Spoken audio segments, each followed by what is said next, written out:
हरि ओम नमः शिवाय हरि ओम नमः शिवाय हरि ओम नमः शिवाय हरि ओम नमः शिवाय हरि ओम नमः शिवाय हरि ओम नमः शिवाय हरि ओम नमः शिवाय हरि ओम नमः शिवाय हरि ओम हरि ओम नारायण हरि ओम नमः शिवाय हरि ओम नारायण हरि ओम नमः शिवाय हरि ओम नारायण हरि ओम नमः शिवाय हरि ओम नारायण हरि ओम नमः शिवाय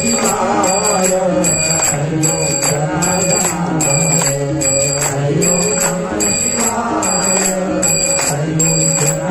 अम्बाबाई पार्वती कहू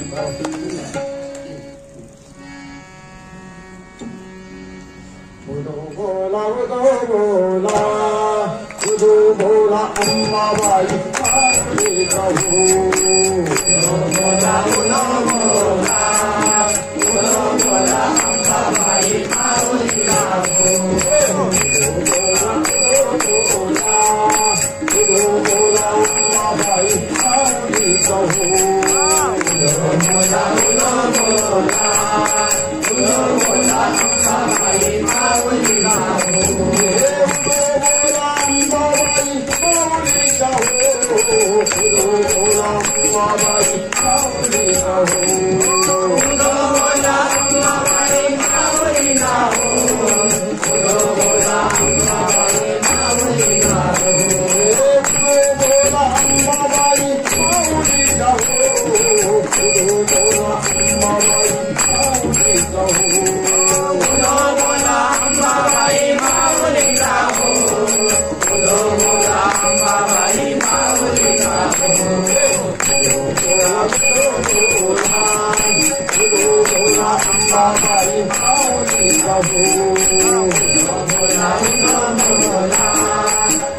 बोला अम्बाबाई पार्वती कहू भारताच्या दिव्य संत परंपरेत 12वाचे महाराज श्री राष्ट्रसंत सद्गुरु जनार्दन स्वामी मौनी गिरीजी महाराज यांची 111वी जयंती उत्सव अर्थात ललिता पंचमी या उत्सवाच्या निमित्ताने या ठिकाणी सालाबाद प्रमाणे आयोजित केलेला हा एक छोटासा कार्यक्रम आणि अशा या कार्यक्रमामध्ये उपस्थित महिला मंडळ पुरुष मंडळ व्यासपीठावर विराजमान संस्थेचे अध्यक्ष उपाध्यक्ष सचिव बाकीचे आज वाढले नाही त्यांना आप्पा लहानच नाही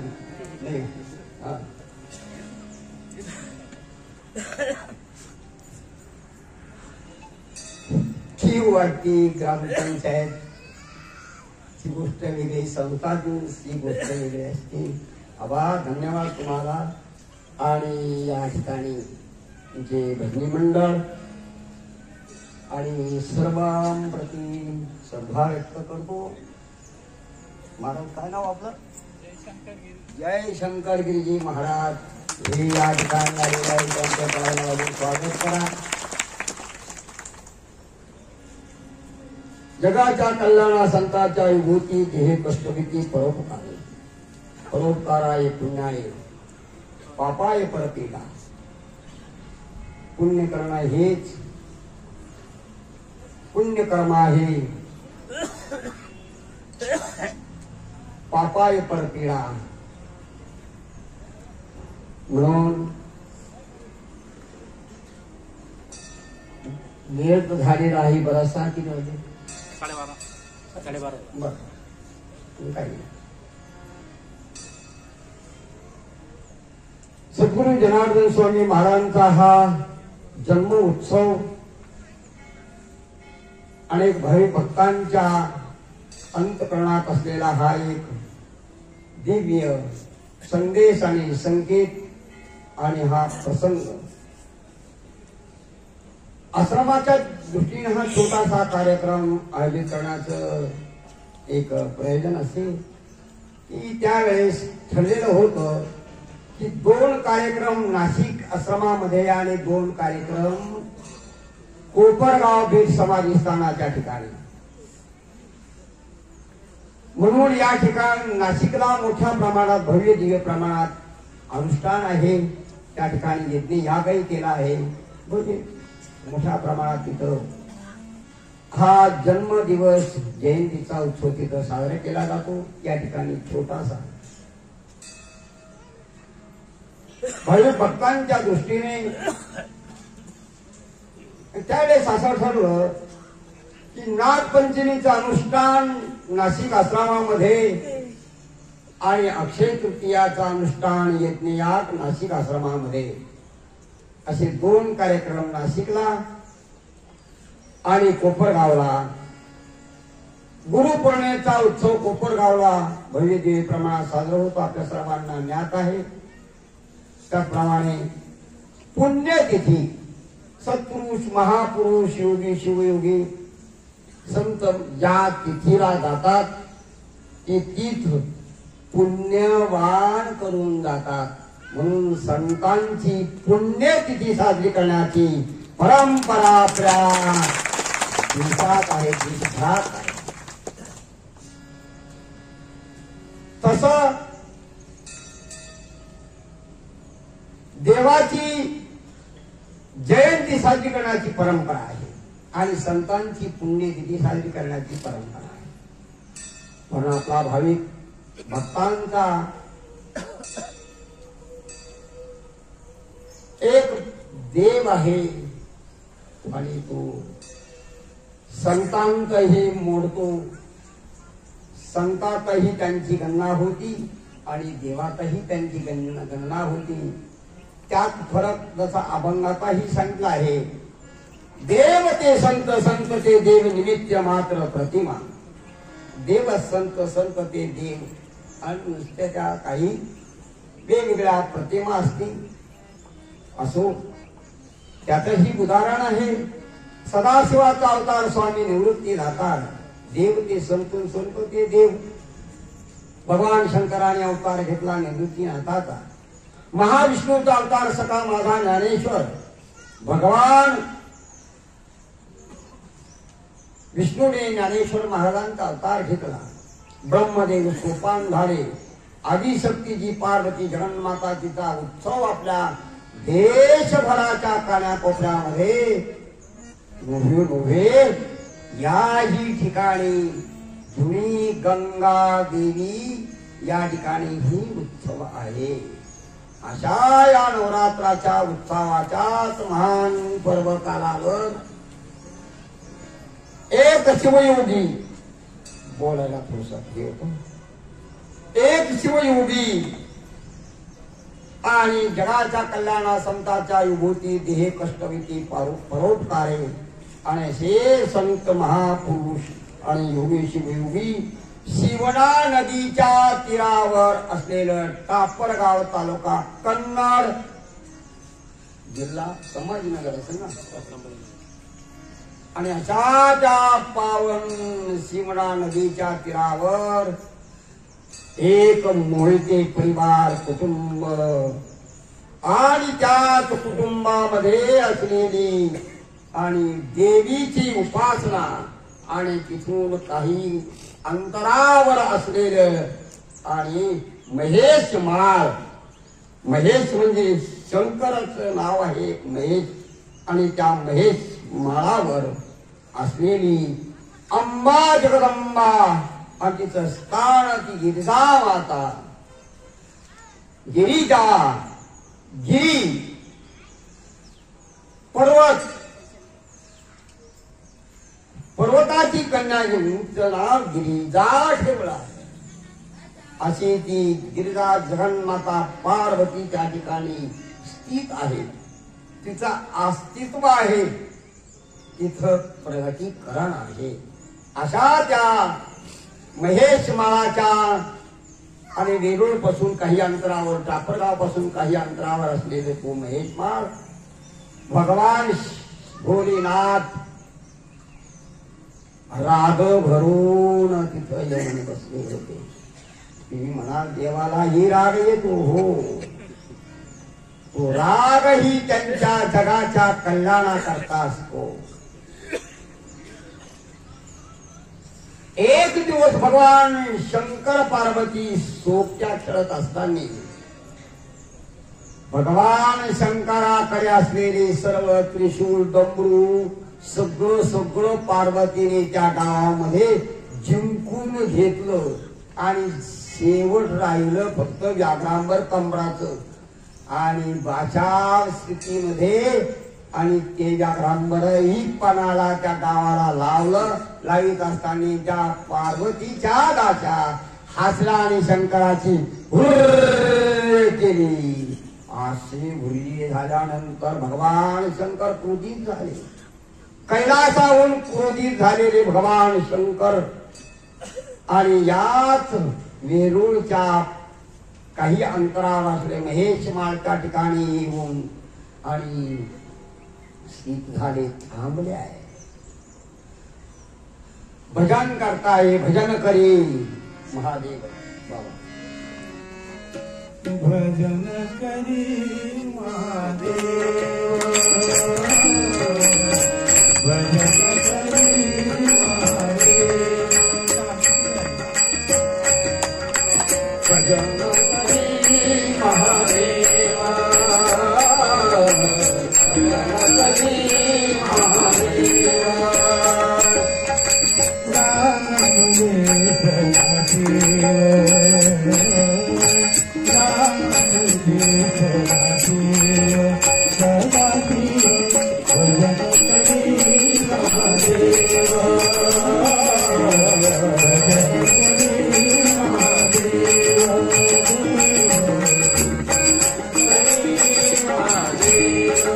महादेव भजन करताय. भजन राग भरून आले कैलासाहून.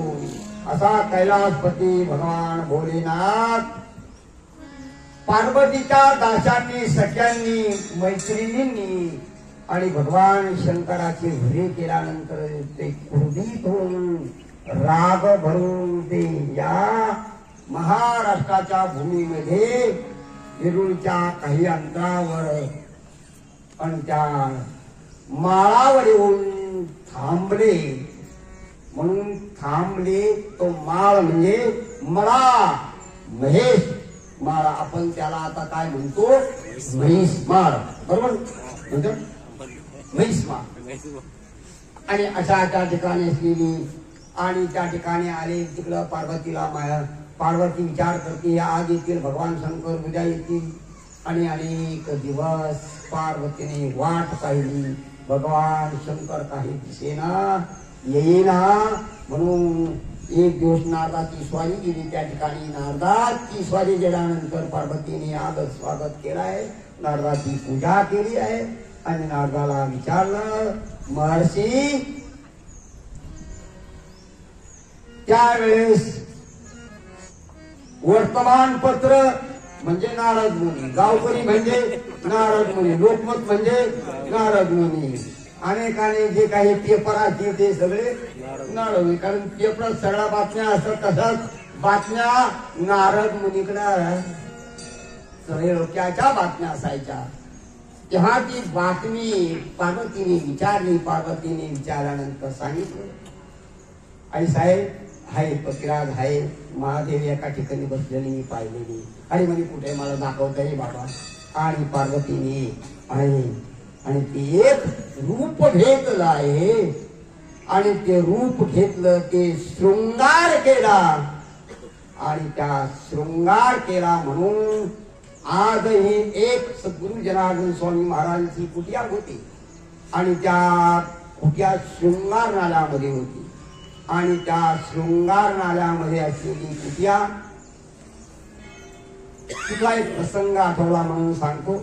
बाबाजींच्या हाताखाली आम्ही कामाला होतो आणि माझ्याकडे एक ड्युटी होती.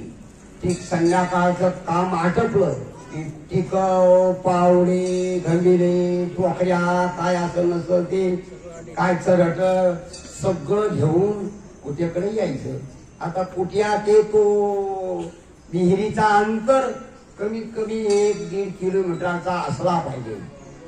आणि चुकून ती ड्युटी माझ्याकडे होती. संध्याकाळचे वेळ, अंधार पडला, 7:30-8 वाजले असतील. सगळे टिकव पावले घेतले, चुकून हुकून एक पहाड मात्र तिथंच राहिली. आणि ज्यावेळेस तुझ्यावर आल्यावर आणि सगळी मोजमाप केली आणि एक पहाड मात्र कमी. मला म्हणे अरे अरे एक पहाड कमी भरती. म्हणलं बाबाजी आणलं सगळ्या. आता हे सगळं पावलं दिलं, हे सगळं टिकव दिलं, याच्याकडे गमीलं दिलं आणि यांच्याकडे हे काय सामान दिलं. आता म्हणलं घेतलं. आता अंधार असल्यामुळे आणि बाबाजी म्हणाले नाही एक पहाड तर कमी. म्हणलं जाऊ आता. मग आता काय करायचं, आता काय नाही करायचं म्हणे, आता जायचं आणि पहाड घेऊन यायचं. इथून 1.5 किलोमीटर अंतर, झाडं झुडपाचे झुडपं असायचे. ये सापडलं तर कठीण होत. म्हणलं बाळ सकाळी जाणू, नाही आताच जाय ना, आताच घेऊन ये. मला तुझा जोडीदार सुद्धा न्यायचं नाही. आणि मग अंधाराची धोरणाने ती विहीर सापडवली. झाडं झोपडं अंधार आणि ती फार बाबाजीकडे आणून दिली. आणून दिल्यानंतर मग पाठ थोपडली. म्हणजे तुझ्या लक्षात राहील काही विसरलं तर दे. हे कसा करता की पुन्हा ती आयुष्यभर आठवण राहते. की काही बाळ कवा त्याला स्मरणी, काही जे असेल त्याला अनेक नाव आहे. आणि त्याला एक शिक्षण म्हणा की एक काही काय जे असेल ते त्याला पुष्कळ नाव आहे. आणि ती आठवण आयुष्यभर राहू शकते म्हणून. आणि असा एक प्रसंग त्या शृंगार नाल्यामध्ये पार्वतीने शृंगार केला. पार्वतीने शृंगार केला कारण डायरेक्ट पार्वती जर भगवान शंकर ती म्हणाली मी जर डायरेक्ट गेले भगवान शंकराकडे ते क्रोधित आहे आणि ते एखाद्या वेळेस मला शाप देतील, भस्म करतील. त्यापेक्षा आता थोडस शृंगार करून आणि वेगळ्या रूपामध्ये जाऊ म्हणून पार्वतीने त्या नाल्याच्या ठिकाणी शृंगार केला. म्हणून त्याला आणि शृंगार नाला म्हणून आजही तो प्रसिद्ध नाला आहे. आणि त्या ठिकाणी शृंगार करून आणि पार्वती भगवान शंकराकडे जात आहे आणि मग काही दिवसांनी आणि त्यांच्या त्या सेवेमध्ये ती राहते आणि नंतर काही दिवसांनी भेट होते, ओळख होते आणि पुष्कळ पुष्कळ पुढचा प्रसंग सांगण्याचं तात्पर्य. आणि तीच पार्वती, तीच शृंगार केलेली गिरिजा माता त्या ठिकाणी स्थित आहे. आज एक भूमिदेवी मोठा उत्सव आणि महेश माळ या ठिकाणी होत असतो. आणि 2-4-5 वर्ष झाले चव्हाण साहेबांनी आम्ही त्या ठिकाणी 2-3 वेळेस गेलो. चला सांगण्याचं तात्पर्य आहे त्या महेश माळाच्या आणि अनुषंगाने आणि या मोहिते परिवारातील किसनराव पाटील आणि शिवानताई यांनी अनेक दिवस आणि पौर्णिमेच्या भेटी केल्या. त्या अनुषंगाने त्यांना कन्यारत्न प्राप्त झालं. बोलण्यात थोडस परवाच श्रीरामपुरम खालचे दाट टाकून काल ते यांच्या गावाला गेलो, ती आरती होती, खेळली होती, ती बोलता चावला असायची. हा सवय होईपर्यंत थोडस करतात. आणि अशा त्या जगन्माता पार्वतीच्या खेटी जाणं येणं मोहिते परिवारात. त्या मोहिते परिवाराला मोहिते पैशेवंताबाई आई आणि किसनराव मोहिते पाटील त्यांच्या कुळात जन्माला आलं एक दिव्य असं एक कन्यारत्न. त्या कन्यारत्नाचं नाव आहे म्हाळसाई. आणि अशा त्या म्हाळसाईचा त्याच पोटी पुष्कळ मधले बरेचसे काही प्रसंग आहेत. आणि त्या म्हाळसाईच्या पोटी सद्गुरु जनार्दन स्वामी महाराजांचा असा दिव्य अवतरण, दिव्य सत्पुरुष महापुरुष आणि म्हाळसाईच्या उदरी जन्माला आले. आपल्याला सर्वांना ज्ञात आहे. आणि वैजापूर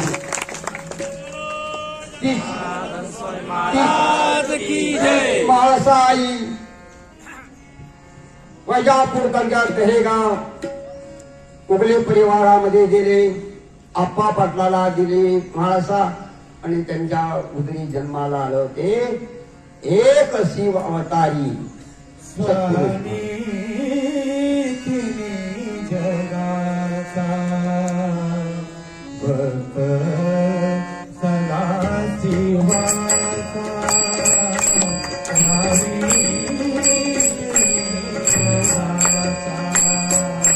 भक्त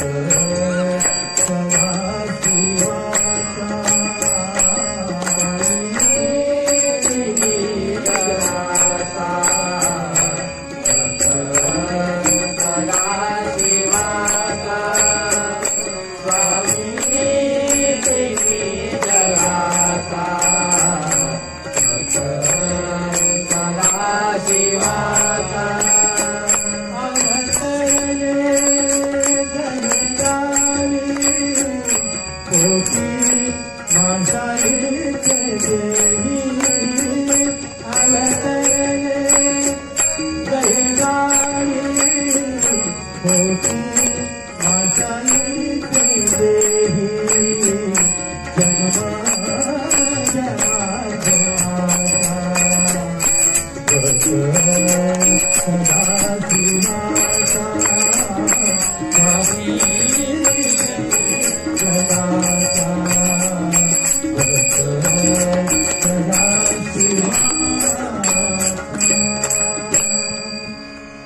लहानशी मोठी झालेली म्हाळसा उगले परिवारात दिली.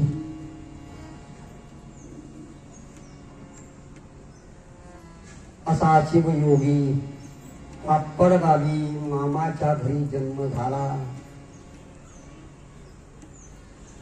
सासरचे 11 वर्ष आले नाही, कोणी पाहायला बाळ पाहायला आले नाही.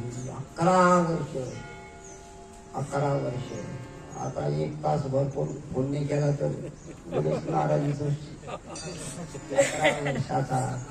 आणि 11 वर्षानंतर आणि कुणी मध्यस्थी करून आणि म्हाळसाईने जणू बाबा दहेगावला आले. दहेगावला आल्यानंतर मोठा परिवार, अनेक बैल त्यावेळेस काय ट्रॅक्टर नव्हते, जास्त ज्याच्याकडे बैलाच्या जोड्या तो मोठा शेतकरी, मोठा माणूस. अशा काय 10-12 बैल त्याचे किती, आणि असा तो मोठा परिवार. परिस्थिती, सूर्य उगवतो, सूर्याची दुपार होती आणि सूर्याची तिसरा पार होते आणि सूर्य मावळतो. चराचर सृष्टीचं हे एक हे नियंत्रण आहे. गरिबी, श्रीमंती, सुख आणि दुःख हे फिरताय, मान अपमान फिरताय, सुख दुःख फिरते आहे. पण एकाच्या जीवनामध्ये सुख दुःख संमिश्रित असं जीवन आहे. तीच अनुभूती जनुबाबांना घ्यावा लागली. आणि अशा त्या दहेगावला पाटील घराण्यामधला जन्म, अनेक समाजच्या मोठी श्रीमंती. कालांतराने परिस्थिती बदलली आणि तेच घरातला वाद विवाद आणि तेच खालती गोरगाव का करंजगाव त्या ठिकाणी कुचार शेठ आणि मोतीलाल शेठ यांच्या त्या शेतामध्ये काम करण्याकरता आणि जाऊन बसले. विचारलं काम आहे का, आणि त्या शेठजींनी कामाला परवानगी दिली. घेतलं कामावर आणि काम सुरू झालेलं हे अनेक काही प्रसंग आहेत कामाचे. आणि त्या प्रसंगामध्ये एक दोन प्रसंग अतिशय महत्वाचा आहे. सांगण्याचं थोडक्यात तात्पर्य, सद्गुरू जनार्दन स्वामी महाराज आणि शिवूरला असलेले शंकर स्वामी, या शंकर स्वामींना आणि जगद्गुरु तुकाराम महाराजांच्या आणि त्या अनुयायामधून आणि वीणा पाठवलेला गेला होता नवबळायापर्यंत. आणि असे ते शंकर स्वामी यांची बाबाजी ते शिवला शंकर स्वामीची समाधीच्या ठिकाणी बाबाजी वारीला जात असायचे. आणि त्या वारीचा प्रसंग, एक दिवस वारी, जत्रा म्हणजे जाणे, यात्रा म्हणजे येणे. आणि त्या यात्रेमध्ये मग सगळेच हौशे गौशे नवशे.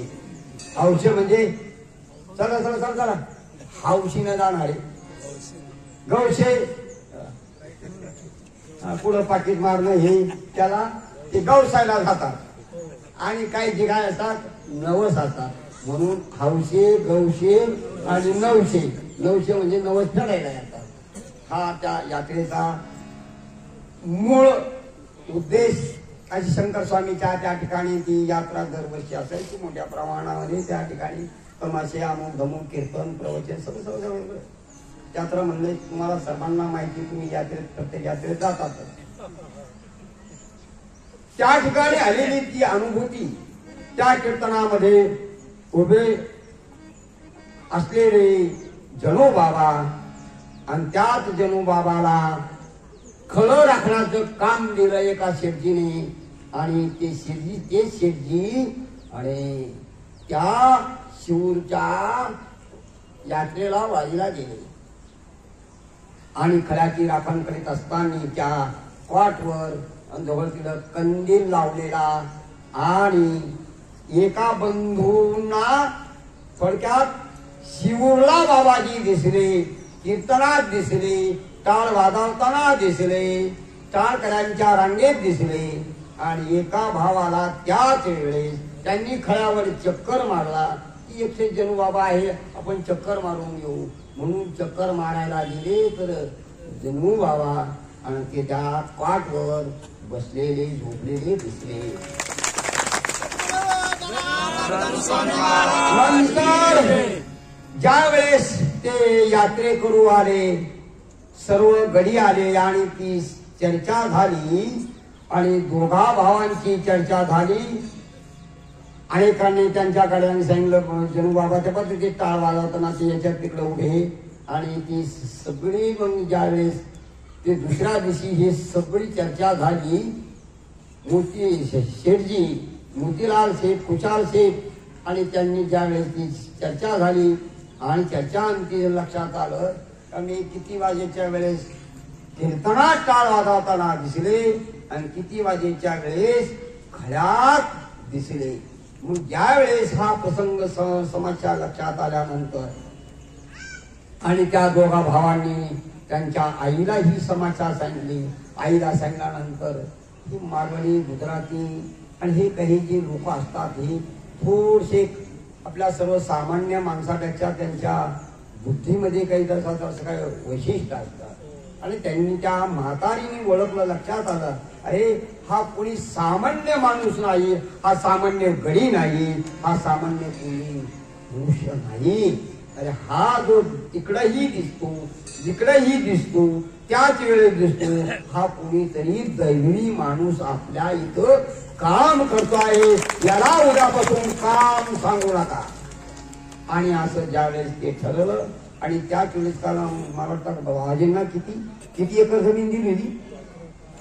12 एकर जमिनीचा उतारा काही दिवसांनी बाबाजींच्या नावावर करून दिला. बाबाजी पुन्हा दहेगावला आले. दहेगावला आल्यावर परिस्थिती नाजूक झाली आणि समस्या घरामध्ये असतातच. आपल्या तुम्हाला सर्वांना माहिती आहे.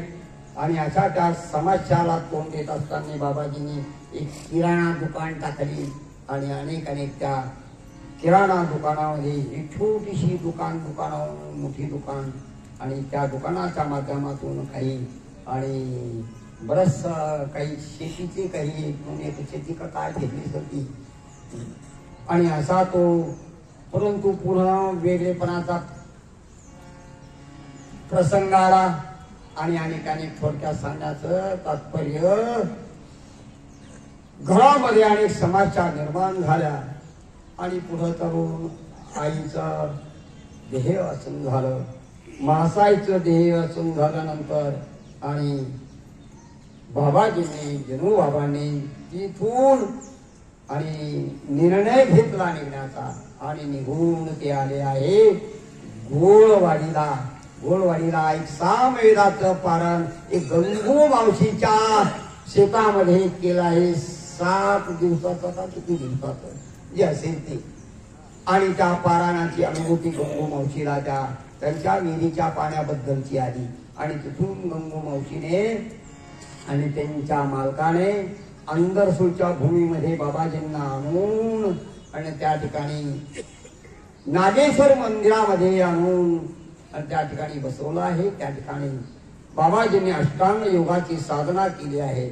अनेक ग्रंथांचं वाचन केलं आहे आणि अनेक समस्या त्याही ठिकाणी होत्या. मला यांचे एक बाबाजी बरोबर राहणार ते पांडुरंग बाबा त्यांना बाबाजी त्यांच्याही मळ्यामध्ये काही दिवस राहिले.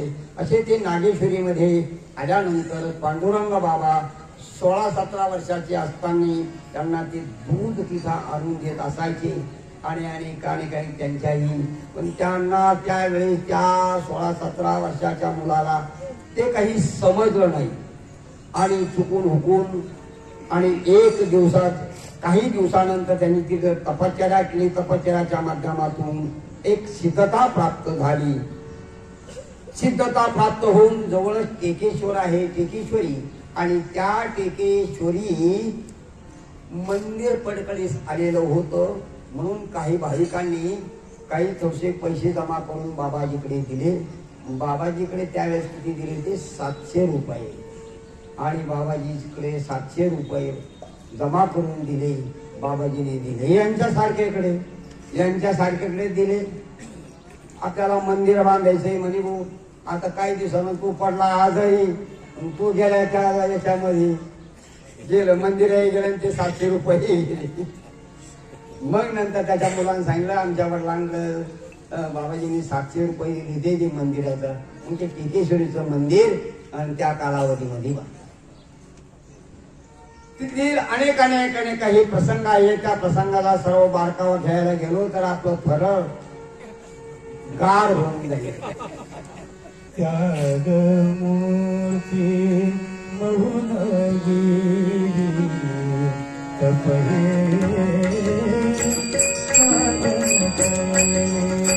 त्यागमूर्ती म्हणून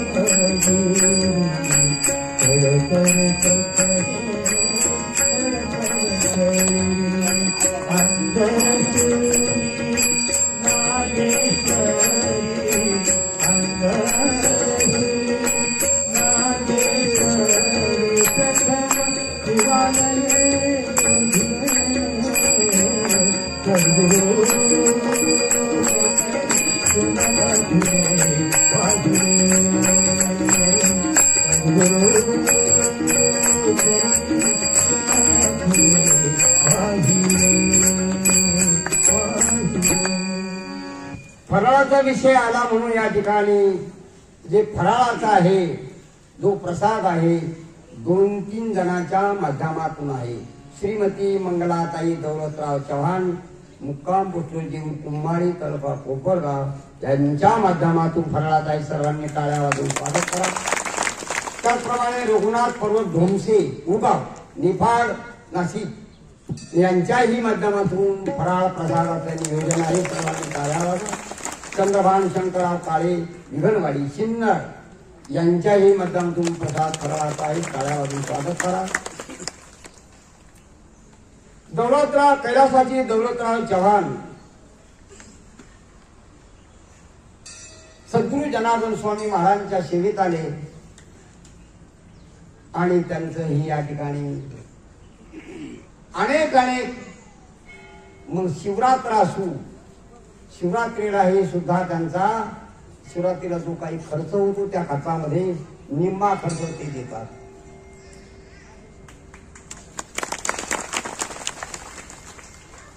त्याचप्रमाणे हा जो काही उत्सव आता याच्यामध्ये 2 जण सामील झाले नाही तर बरेच वेळेस त्यांच्याच माध्यमातून ही फराळाची व्यवस्था राहत असायची. तो हा छोटासा उत्सव त्यांचाच पूर्ण सहभाग असायचा. त्याचप्रमाणे कैलासवासी दौलतराव चव्हाण या परिवाराने पाठीमागे 11 एकर क्षेत्र सद्गुरू जनार्दन स्वामी महाराजांच्या धर्मकार्यामध्ये दिले आहे. त्याचप्रमाणे गुरुपौर्णिमा असो, पुण्यतिथी असो, बाबाजींची मूर्ती उभी बसवली ती असो, यामध्ये मोठा सहभाग आहे. मी म्हणाल मग आमचा बाकी द्यायचा काय विचार.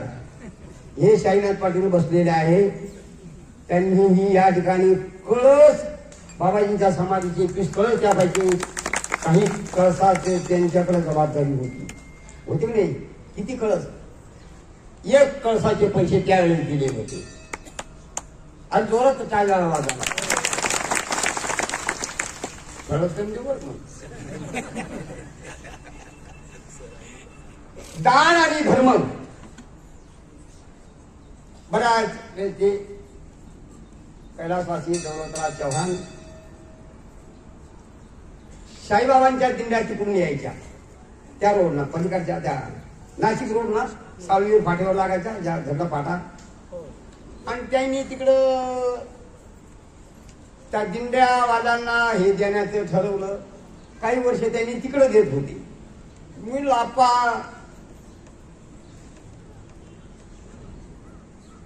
तुम्ही तिकडे ते करण्यापेक्षा मग इथं आपल्या आश्रमात करा ना म्हटलं. आश्रमात दही दशी हे इकडं वापरावं. नाही मी साहेबाला मी विचारतो, तुम्ही साहेब निघले घाण होईल गिड म्हणलं नाही, आपण ते घाण गोळा करायला त्या पिशा आणून जमू ते उचलायला माणसाची व्यवस्था करू, पण इकडेच घ्या. आणि मग आम्ही साहेबांना थोडस पटवलं, साहेब आपण माणसाला लावू, लय पिशा टाकते ना. आता लोकांचं कसं जशी पेली टाकली पिशी केलं सगळा अशा प्रकारे. आणि तो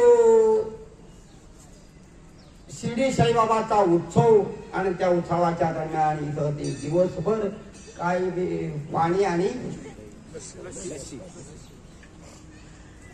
यांचं योगदान आहे, बाकीच्यांचंही आहे. त्यांनी मला योगदानाचे काही संदर्भ सांगितले. बाबा, आम्ही मौनी आणि साई या नावाचा आम्ही नाव कारखान्याला किंवा याला दिलेलं आहे. त्या नावावर आम्ही 4 पैसे कमवतो आणि त्या 4 पैशातून 1 पैसा का होई दान धर्मा मला तो दिला पाहिजे. म्हणून त्यांनी हे काही निर्णय त्यावेळेस घेतलेला आहे. साई मौनी किंवा सद्गुरू जनार्दन स्वामी पतसंस्था आम्ही त्या नावाने 4 पैसे कमवतो. म्हणून आम्ही इकडं काही ना काही अन्न क्षेत्राला आम्ही हे देत असतो. म्हणजे त्याच्यातला जो काही दोष असतो तो निघून जातो आणि आम्हाला त्याचा काही दोष राहत नाही. म्हणून आम्ही त्या नावाने जरी आम्ही 4 पैसे कमीत असलो, पतसंस्थेच्या माध्यमातून कमीत असलो, पण आम्ही दान धर्म करतो. आणि त्या दान धर्माच्या माध्यमातून आजचा जो प्रसाद आहे, महाप्रसाद आहे, हा त्यांच्या आणि आणखीन 2 जणांच्या माध्यमातून आहे. प्रसादाचं जर सांगायला गेलं तर या ठिकाणी जसा आश्रम चालू झाला तसंही अन्नक्षेत्र आपलं चालूच आहे. आणि गेल्या 2.5-3 वर्षापासून आपण या ठिकाणी अन्नक्षेत्र चालू केलेलं आहे, छोट्या प्रमाणामध्ये. आणि या ठिकाणी आलेले दुपारा 100, 150, 200, 300 लोक, संध्याकाळी 200-300 लोक, आ जाओ, खा जाओ, भाग जाओ. मीच म्हणतो असतो तुमची ना तिकडे भंडारा येऊ द्या. बाबाजीचा भंडारा आहे, एक सत्पुरुष आहे, योगी आहे, शिवयोगी आहे, महायोगी आहे. या संतांच्या ठिकाणी काही कमी पडत नाही. फक्त त्याचं नियोजन कोणत्याही ठिकाणी नियोजन विशेष महत्वाचं असतं.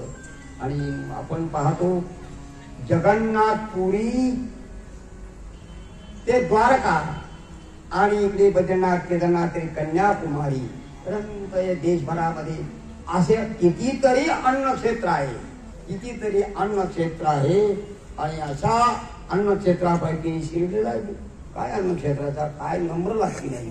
आणि आपल्याकडे हे प्रदूषणाही नंबर लागते नाही. चला, सांगण्याचं तात्पर्य अन्नदानातून आपल्याला पुण्य मिळत आहे, दोष पाप कमी होत आहे. म्हणून अन्नक्षेत्र जे देशभरच्या कानेकोपऱ्यात सांगितलं त्याचं कारण हे आहे की पुण्य प्राप्त होतं. पुण्यवंत भावी गीता सज्जनांची नावे. म्हणून अनेक लोक सप्ताहाच्या सप्ताहाना गावापासूनच सुरू केले तर विचार निर्णय केला तर गावापासून गावात 7 दिवस सप्ताह 7 दिवस लोक पंक्ती घेतात. म्हणून अन्नदानाचा विशेष काही महिमा आहे. आणि आपल्या हे आश्रमामध्ये गेल्या 3 वर्षापासून अन्नक्षेत्र चालू आहे, पूर्वी होतच. आणि अशा प्रकारे आणि अंदरसुल्ला आलेले सद्गुरू जनार्दन स्वामी महाराज अष्टांग योगाची साधना, मंदिराचे पैसे जमवले, तो माणूस वारला, पैसे गेले, मग काही दिवसांनी मग ते पैसे आले, मंदिराचं काम सुरू झालं. बाबाजीने एक मंदिर नाही बांधलं, अनेक मंदिरं बांधले. म्हणायचे लोक त्यावेळेस असे बुद्धीला पुस्तकपणा आलेले लोक म्हणतात, काय करायचं बाबाला मंदिर, कशाला शेती, कशाला ट्रॅक्टर, अशा तुमच्या तिकडे असायचो ना म्हणायचे. बुद्धीला पुस्तकपणा आलेली लोक आणि मग तेच मग पाय पडायला यायची. म्हणजे कशा आता इथं शुक्र एकाचे मंदिर काय मंदिर बांधलं बाबांना. मग तोच माणूस काय दिवसांनी भेटलो म्हणून काय कोणी काय कशाला बांधलं म्हणजे तू काय झाला आता दर्शनाला. आता त्यावेळेस मला अज्ञानपणा होता. जीवाकडे अज्ञानपणा असतो, जीव हा ज्ञानीच असतो. याला सज्ञानाला एक दिशा मिळण्याकरता एक भगवंताचा फोकस लागतो, बॅटरी लागते, संतांची बॅटरी लागते, फोकस लागतो. आणि सत्य कळायला फार वेळ लागतो. वस्तुस्थिती कळण्याकरता फार वेळ लागतो. एका ठिकाणी शेतकऱ्याने बैल आणि आऊत सोडला. संध्याकाळी निघाला. बैलांच्या एका बैलाच्या डोक्याला चरट बांधून दिलं. दोन्ही बैल चालले. त्याला रस्त्यात एक माणूस भेटला. तो तंबाखू बिडीला बराच वेळ गेला. बैल पुढं खड्याच्या घडाच्या उडीनं निघून गेले. बैलाच्या डोक्याचा कासरा सुटला. तो फटफटत चालला. पाय पडून पडून तो अर्धा तुटला. तर एका वस्तीवाल्याच्याच वस्तीजवळ तो चरटाचं तुकडं पडलं. कासरा समजून कासरा म्हणजे दोन बैलाचा दोर. एवढा तुकडा तुटला पडला.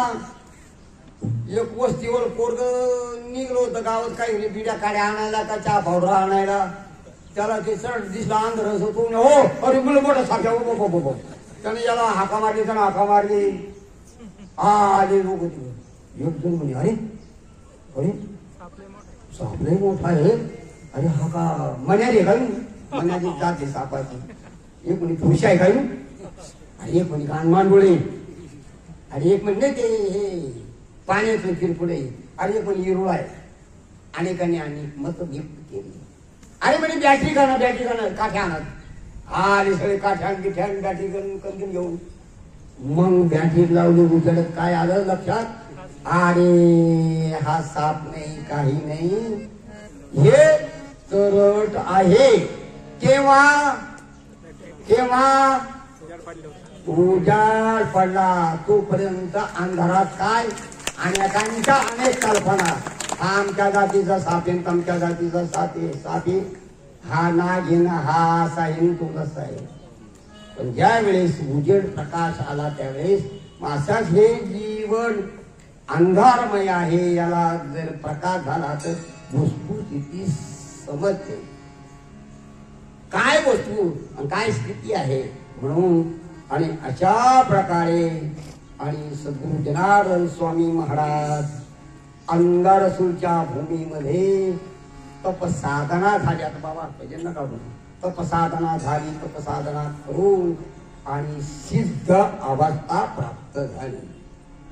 सिद्ध अवस्था प्राप्त झाल्यानंतर बाकी काही शिल्लक राहत नाही. आणि तोच सिद्ध महात्मा, सिद्ध सत्पुरुष, योगी शिवयोगी, देव आणि संत. म्हणून देव ते संत, संत ते देव म्हणून तो तिथं हा प्रमाण तिथं आला. आणि असे सिद्ध पुरुष ईश्वर स्वरूप असतात. आणि ईश्वराचा साक्षात्कार होऊन बाबाजी नागेश्वरावरून जाते गावच्या पहाड पिनाकेश्वर महादेव मंदिराचा जीर्णोद्धार केला. आता तिथे जीर्णोद्धार मंदिराचं काम करायला काय कोणी मंडळी यान करू लागा. बऱ्याच जणांनी अडचणी आणल्या. आणतात मंदिराला तर बऱ्याच ठिकाणी अडचणी आणल्या. कारण ती फारिष्ट खाद्यामध्ये होत होती जागायली अनेक समाशा.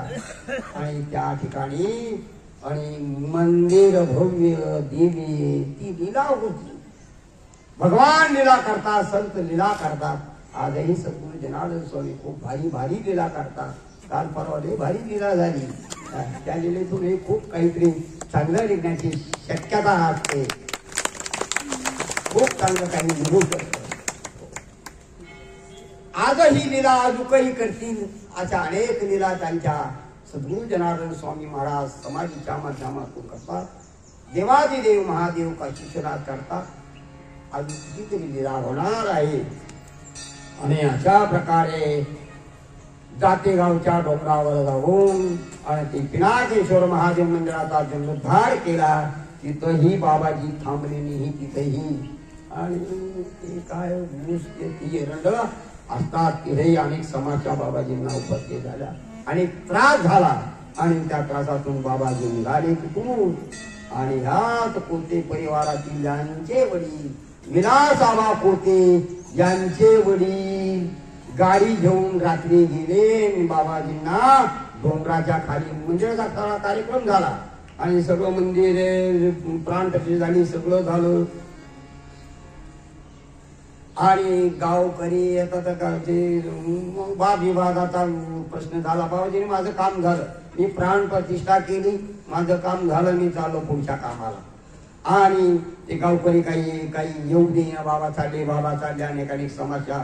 आणि कोते पाटील गाडी घेऊन गेले आणि सांगितलेली होती गाडी घेऊन ये बाबा आपल्याला जायचं. आणि ती विरूळ जाते गावच्या डोंगरावरून आणि जाते गावावरून वेरूळला गेली. त्यांच्या वडिलांनी बाबाजींना वेरूळला पोहोच केलं. तिथे अनेक काही समस्या काय बाबाजींना एका ठिकाणीच होत्या, नवशा असं काहीच नाही. प्रत्येक ठिकाणी समस्याला तोंड देते. बाबाजी चालत राहिले, थांबले नाही. आणि अशा त्या वेरूळला येऊन त्या ठिकाणी आणि सिद्धेश्वर महादेव मंदिराचा त्या ठिकाणी एक पडकळीस आलेलं मंदिर, त्याचा जीर्णोद्धार केला. त्या ठिकाणी शेती केली आणि त्या ठिकाणी गुरुकुल काढलं. आणि ते गुरुकुल काढीत असताना त्या गुरुकुलाची परवानगी अनेक समस्या कैलासवासी मोहनराव चव्हाण साहेब यांनी कैलासवासी शंकरराव कोल्हे साहेबांना सांगितलं, साहेब आमच्या बाबाजींच्या शाळेला परवानगी नाही. आणि त्या परवानगीचा आटोकाट कैलासवासी आणि मोहनराव चव्हाण यांनी प्रयत्न केला. आणि कोल्हे साहेबांच्या माध्यमातून त्या शाळेला त्यावेळेस अंतुले मुख्यमंत्री होते असा पाठलाग करून अंतुले साहेबांनी त्या शाळेला परवानगी दिली. आणि अशा त्या कोल्हे साहेबांच्या माध्यमातून आणि ती शाळेचंही काम जे पाटील साहेब, मोरे साहेब इथून ते काम जाऊन पाहत असायची. सगळ्या त्यांच्या देखरेखीखाली ते सर्व काम झालं. आणि एवढंच नाही, आम्हाला आठवतं आणि कधी अनुष्ठान गेलं ते हापशा बिघडायचा शाळेजवळ हापशा. मग हापशाला तिथं कोण आसपास काही इकडं निरूप आला का संजीवनीवरून, मग चव्हाण साहेब, आंत्रे साहेब, नायडे साहेब कोणी तो फिटर पाठवायचे, तो हापशा दुरुस्त व्हायचा. आणि मग त्या स्नानाचं अनुष्ठानाला पाण्याची त्याची व्यवस्था, बाकी काही व्यवस्था नव्हत्या. आणि सांगण्याचं तात्पर्य असे ते कैलासवासी शंकरराव कोल्हे साहेब त्यांची वेरूळपासून शाळा बांधण्यापासून अनेक चव्हाण साहेब त्यांना ते जे काही अडचणी असल्या त्या सांगायचे. आणि अशा प्रकारे हे इथं इथपर्यंत त्र्यंबक, नाशिक सगळा चुना कारखान्याचा, कोळपेवाडी कारखाना, संजीवनी कारखाना, या कारखान्याच्या ट्रकांनी आणि कितीतरी दगडाचं हे जेवढे मंदिरं झाली ती दगड वाहने आणि केवढं मोठं त्यावेळेस त्या ट्रकवाल्यांनी या दोन कारखान्याच्या माध्यमातून सेवा केली. आणि या ठिकाणी हे मंदिर डोक्याला उडं होतं तेव्हा माझी ड्युटी या ठिकाणी आली. आणि त्यावेळेस ह्या इथे चुन्याची घाणी होती. चला आता सांगण्याला बरेच काही प्रसंग आहे. म्हणून सद्गुरू जनार्दन स्वामी महाराज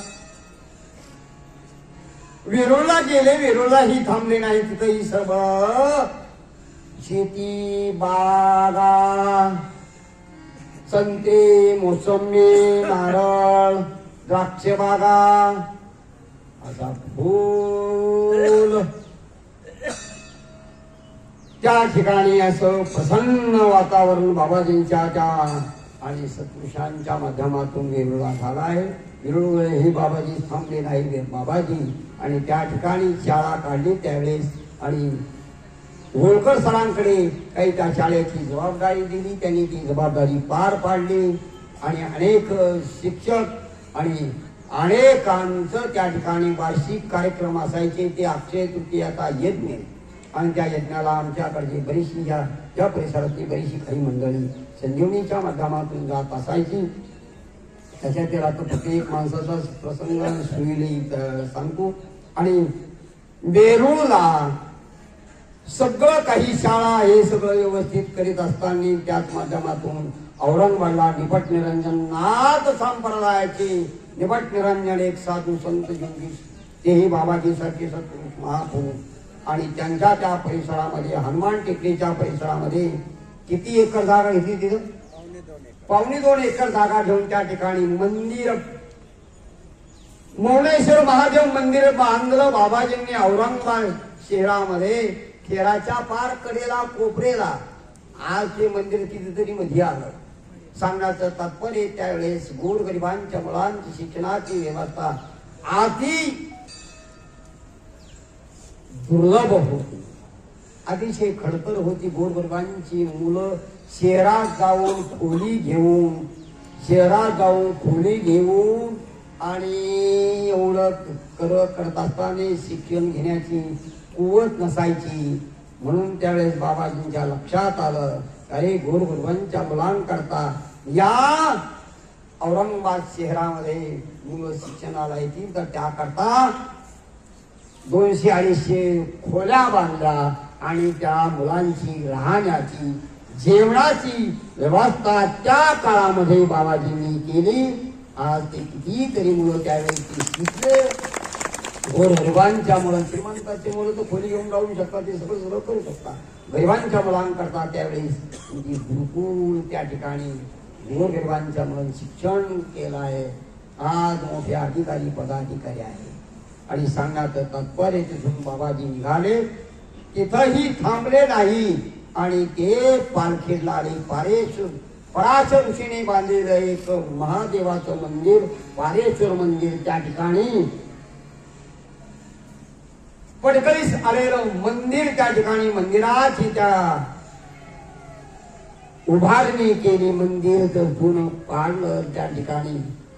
चव्हाण साहेब नेहमी सांगायचे तिथं बाबाजींना साक्षात्कार झाला ज्यावेळेस मंदिरे पडकळीस आलेलं मंदिर पूर्ण पाडून त्या ठिकाणी नवीन करायचं समस्या निर्माण झाली. तेव्हा भगवान शंकर प्रत्यक्ष येऊन बाबाजींना सांगितलं की तुम्ही हे धर्माचं काम करत आहात, तुम्ही हे पाडायला काही हरकत नाही.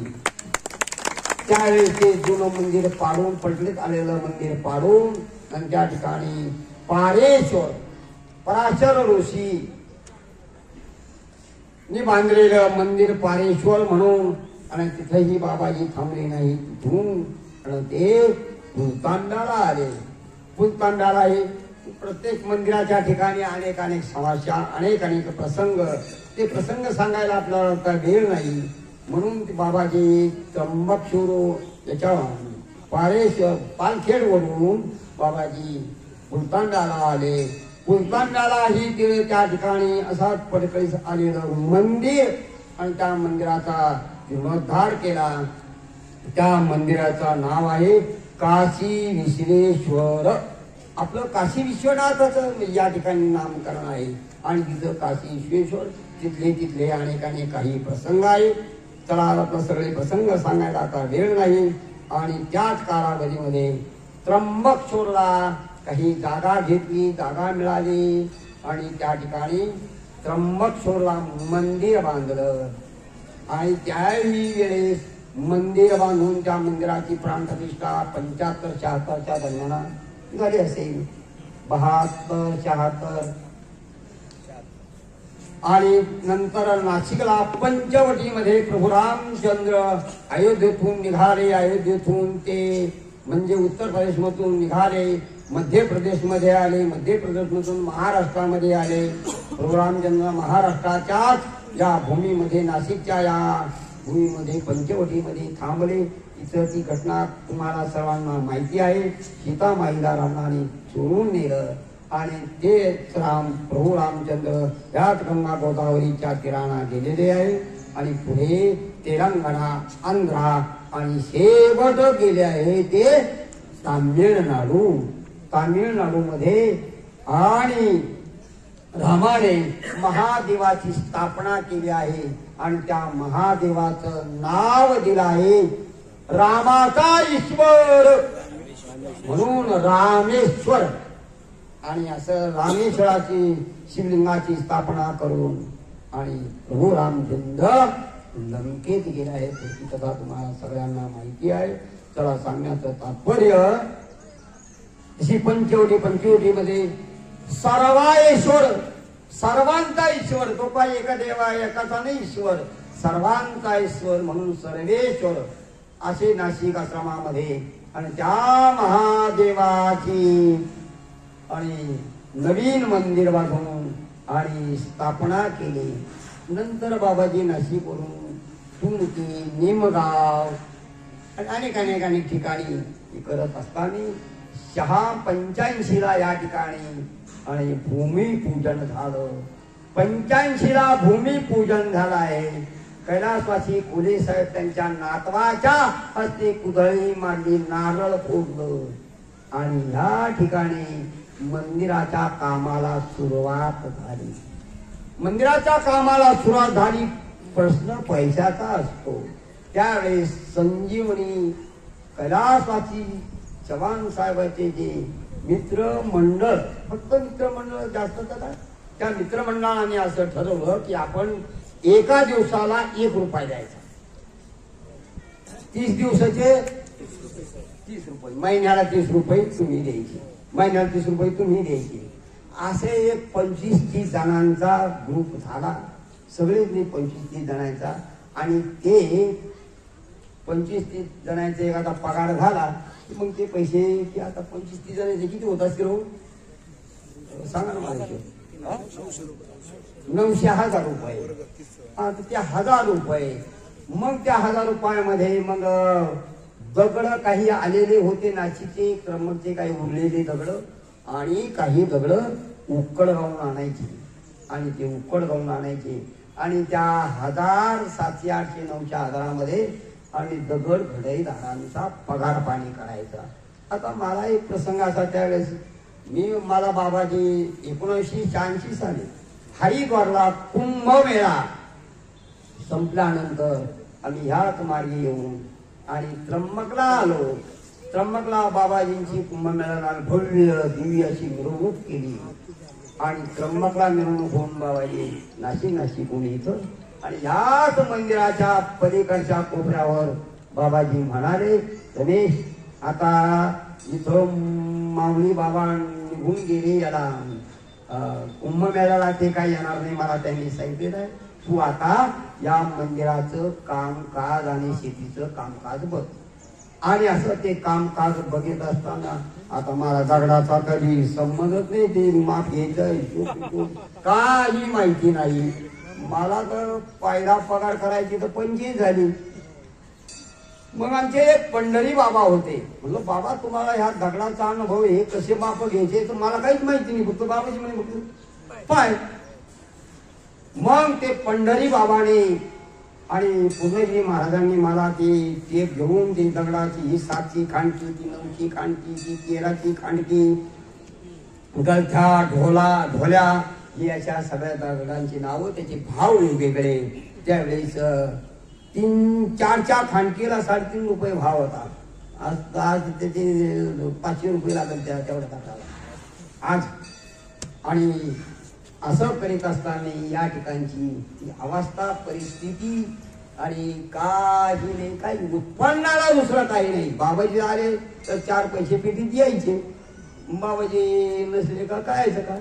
मग तेवढा त्या जे काही संजीवनी येऊन येणारे ते काही कामगारांचा 1-1 दिवसाचा 1 रुपया, असे 30 दिवसाचे 30 रुपये, ते काही दिवस आले आणि काही दिवसांना ते पडले बंद.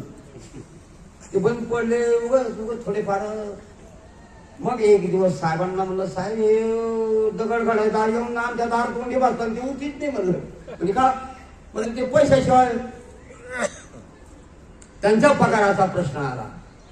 आणि ज्यावेळेस प्रश्न आला ते म्हणे आता याच्यावर काय उपाय करावा का काय.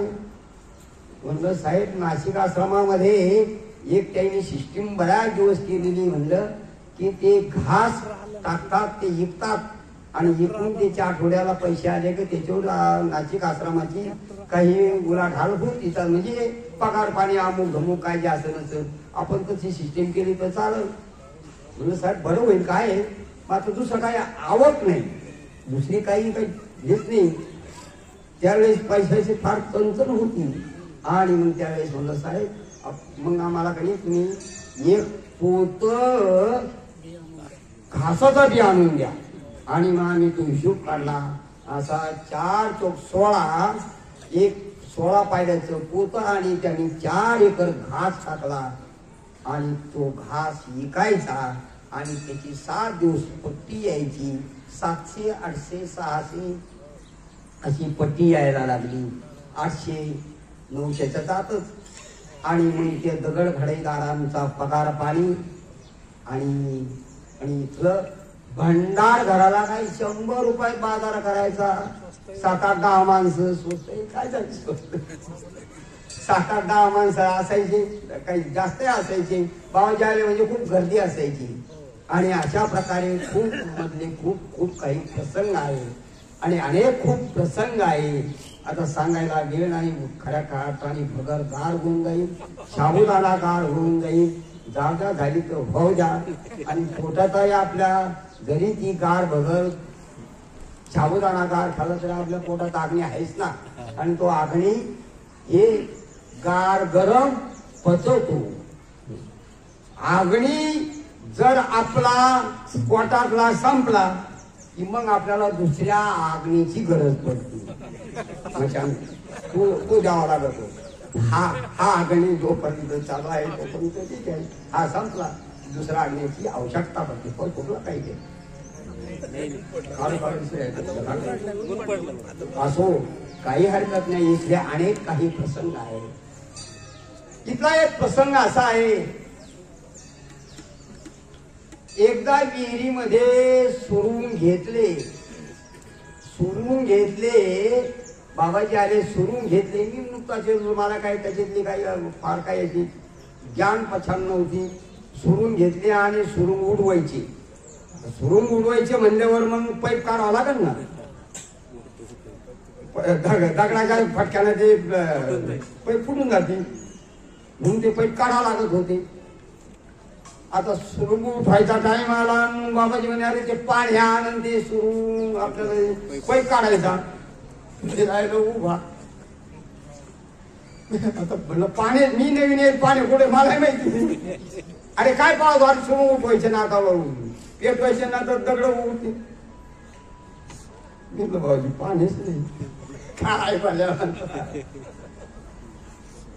आणि ते पाणी एकदा नांगर नव्हता. 2 बैली नांगर. त्याला साखळ्या नव्हत्या.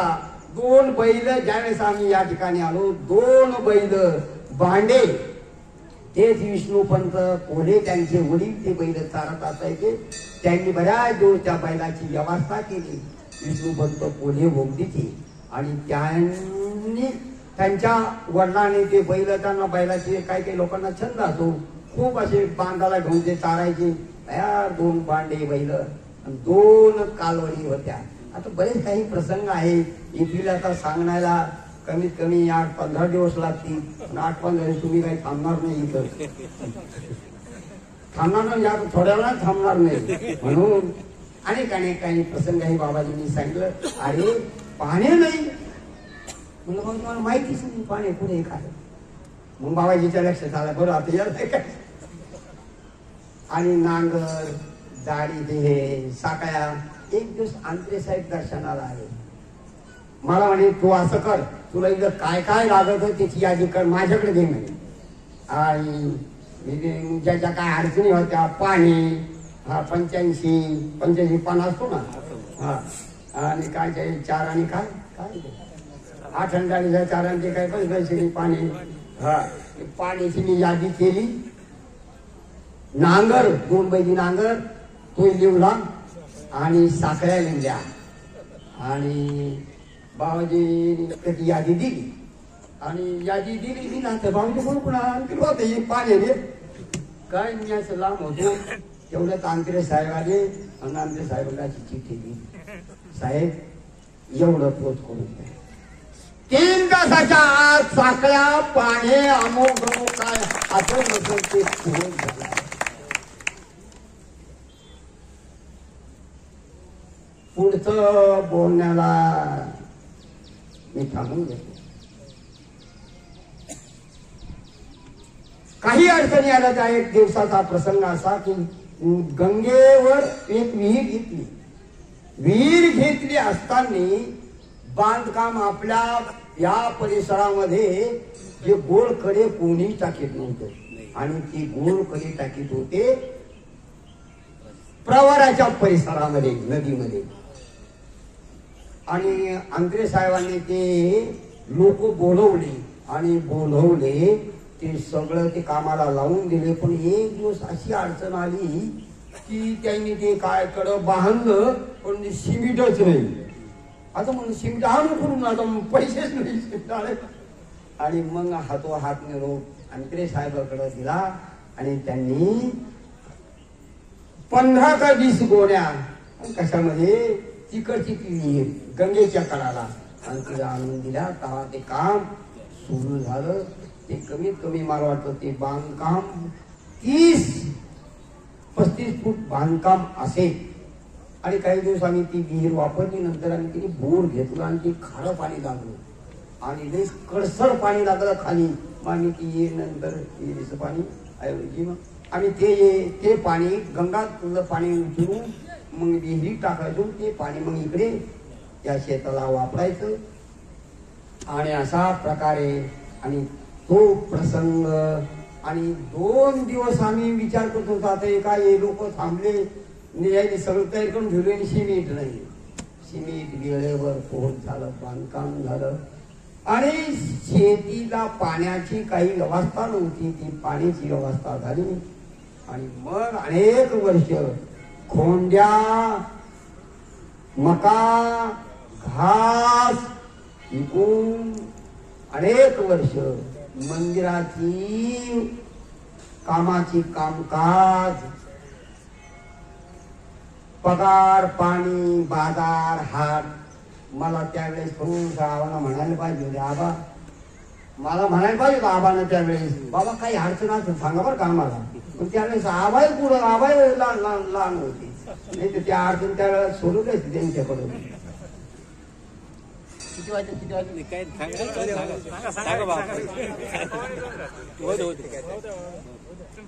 पाणी आणायचं, पाईपलाईन करायची. वावीचे जे सुभाष शेठ जाजू वावीवरून त्यांचा स्वतःचा ट्रॅक्टर टारली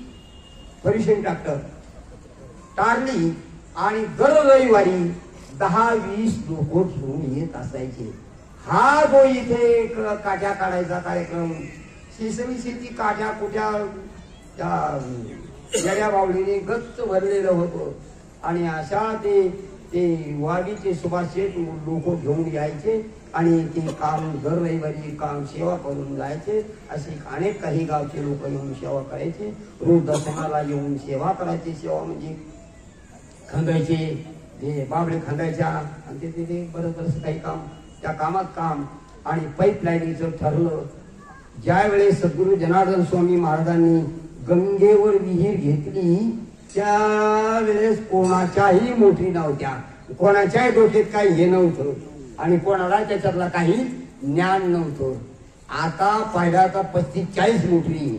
आणि बाबाजींनी हे केलं की आयडिया ते शिंदे परिवारच्या लक्षात आला, जनार्दन स्वामींनी इथून विहीर घेतली, पाईपलाईन करून राहिले म्हणजे मग आपण काहीतरी केलं. त्यांची जागा होती आणि त्यांनीच आपल्याला काही जागा दिली होती शिंदे परिवाराने.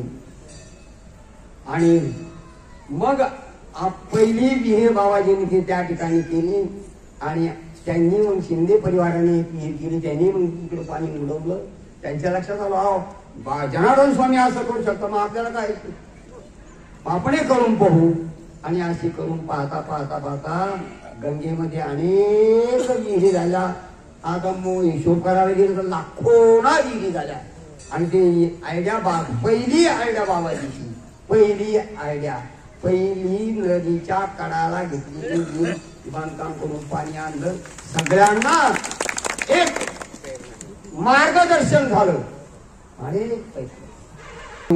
आपण या ठिकाणी या महान पर्व काळावर आणि अनेक दिवसाचं नियोजन आहे. छोटासा कार्यक्रम तुम्हाला अगोदर सांगितलं, 2 कार्यक्रम नाशिकला, 2 कार्यक्रम इथं. हा एक छोटासा कार्यक्रम आपण या ठिकाणी आयोजित केला.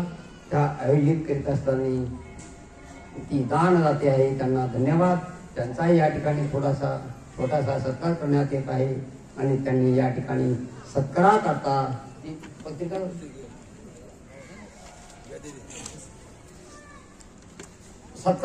या ठिकाणी यायचं आहे. ते नाव सोडू का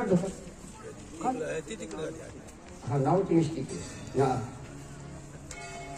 रघुनाथ परवाट भोमसे उगाव, त्यांनी त्यांच्या कोणी परिवाराजवळ असेल या ठिकाणी यायचं आहे.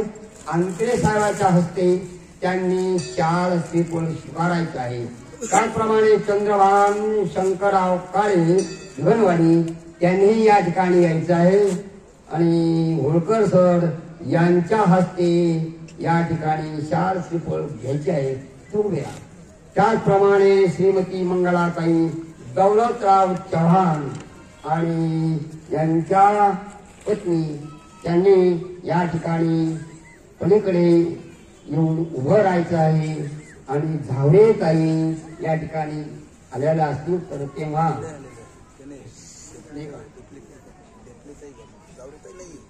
झावडे ताई नाही का, चला ढेपले ताई या ठिकाणी आल्या असतील. त्यांनी श्रीमती मंगलाताई यांचा सत्कार करायचा आहे.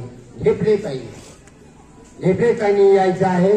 मंगलाताईचा सत्कार त्यांनी करायचा आहे. सर्वांनी टाळ्या वाजवून स्वागत करा. अन्नदान हे सर्वात श्रेष्ठ दान आपल्या संस्कृतीने मानलं आहे. म्हणूनच तर सांगितलं की मंगलाताई यांनी या ठिकाणी यायचं आहे. मंगलाताई आलेल्या आहे का परिवारात? त्यांच्या परिवारातील या मामा मधू मामा या येईल चौकशी करा. हे आलेले आहे का? अरे हा हा मग मामाकडे चालले का? हा द्या मामा सांगा हो. त्या कुठे ते सांगा ना मामा पुढे व्हा तुम्ही. ताई उभ्या राहा म्हणजे मग ते लक्षात येईल.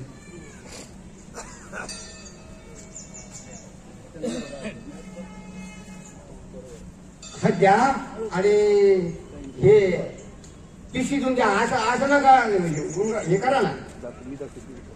तुम्ही जा बरं. तुम्ही शिकवलं नाही वाटत ताईला. यांना घेते ताईला शिकवलं द्यायला काही. ताई उभ्या राहा. हाती खुर्ची हात द्या उभं करा. आता थोडं वाडेकऱ्यांनी वाढायला जास्तीत जास्त वाडेकऱ्यांनी वाढायला घ्यायचं आहे. या ठिकाणी पलीकडेही पंक्ती बसल्या तरी चालतील. सर्वांनी पंक्तीला बसून घ्या. फक्त जास्तीत जास्त वाडेकऱ्यांनी वाढायचं काम करा. एक नुसती पंगत होऊन जाईल.